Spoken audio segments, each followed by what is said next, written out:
Coucou les amis, donc je reviens avec un des coffrets pour lesquels j'ai eu un vrai coup de cœur pour vivre la communication non violente au quotidien.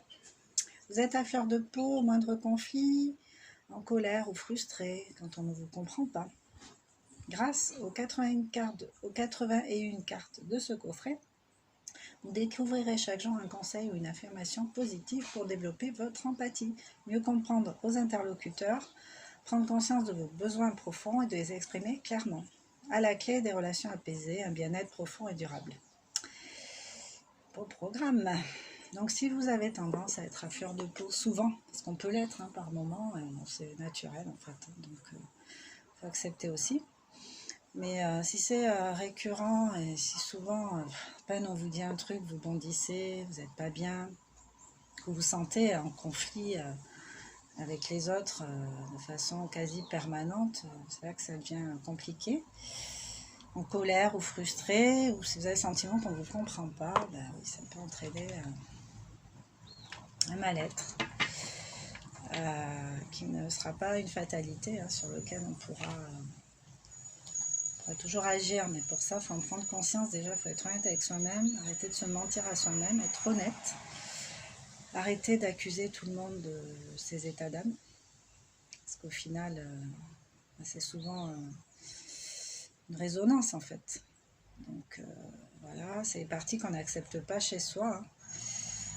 Et même si on le sait, des fois c'est compliqué à gérer, des fois c'est puis merde, t'es allé, va te faire voir.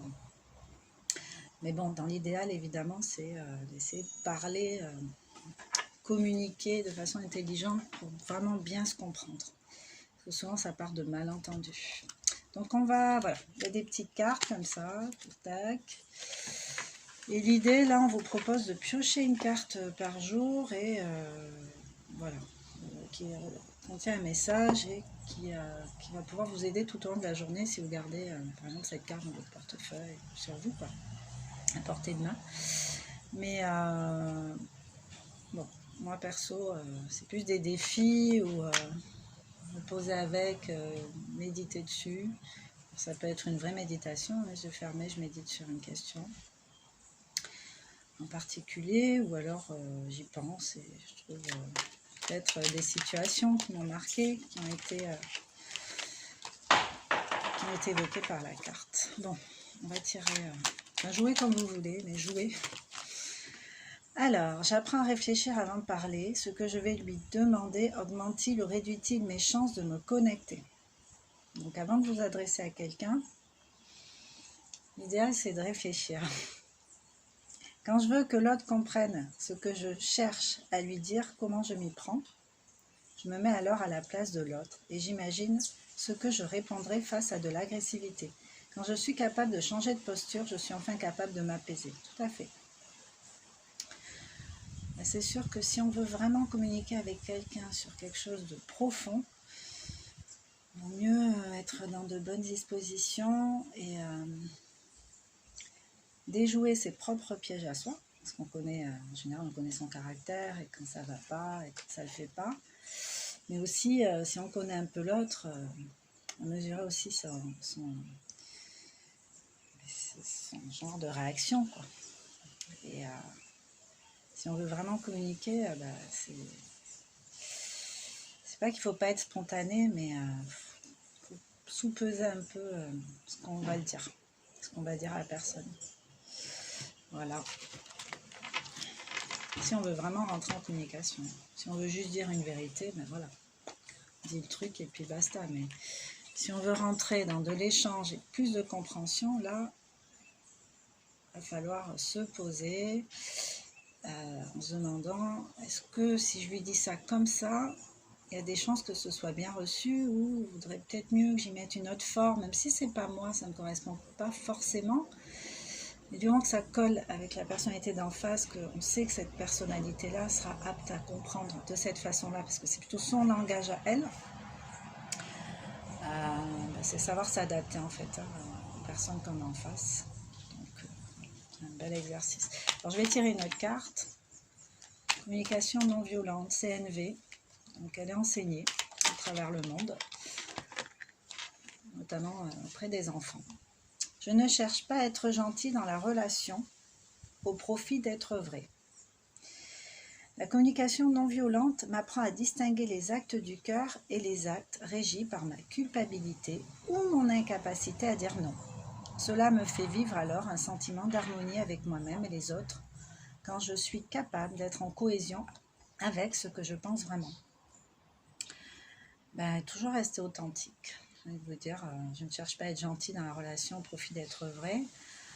Je peux être moins agressif, je peux choisir mes mots,